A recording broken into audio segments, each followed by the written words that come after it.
नागपूरच्या महाल परिसरात काल दंगल झाली आणि त्यानंतर आता परिस्थिती सध्या नियंत्रणात आहे। मात्र काल दंगल का घडली, घटनास्थळावरून आढावा घेतला आमचे प्रतिनिधी पराग ढोबळे यांनी।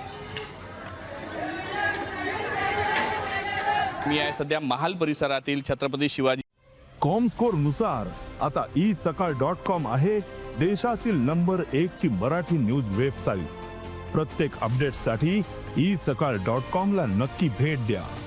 महाराजांचा हा जो पुतळा आहे याच ठिकाणी आहे। 11-12 वाजताच्या सुमारास खरं तर पहिल्यांदा विश्व हिंदू परिषदेनं औरंगजेबाची कबर हटवण्यात यावी या मागणीसाठी आंदोलन केलं होतं आणि याच ठिकाणी आंदोलन झालं। जवळपास 1 ते 1.5 तास आंदोलन चाललं आणि आता 24 तासापेक्षा जास्त कालावधी लुटलेला आहे। आपण पाहू शकतो कशा पद्धतीने पोलीस बंदोबस्तापत्र हा काल जो होता चौक गजबजलेला होता। त्यानंतर दुसरा गट नाराज झाला आणि दुसरा गट सुद्धा मोठ्या संख्येने या ठिकाणी 1 वाजताच्या सुमारास एकत्र झाला आणि नंतर जी आहे ती परिस्थिती बिघडत गेली।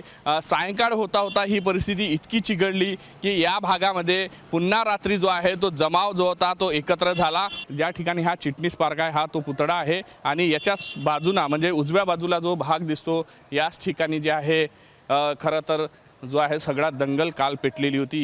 चौकावर किंवा ज्या ठिकाणाहून एंट्री असेल त्या ठिकाणावर पोलीस बंदोबस्त लावण्यात आला आहे, दोर लावण्यात आला आहे, बॅरिकेडिंग करण्यात आली आहे। हा सगळ्या परिस्थितीचा आढावा साम टीव्हीच्या या एक्सक्लुझिव्ह रिपोर्टच्या माध्यमातून आपण सामच्या प्रेक्षकांसाठी दाखवतो आहे। व्हिडिओ जर्नलिस्ट सौरभ भोलेसह पराग डोबळे, साम टीव्ही न्यूज, नागपूर।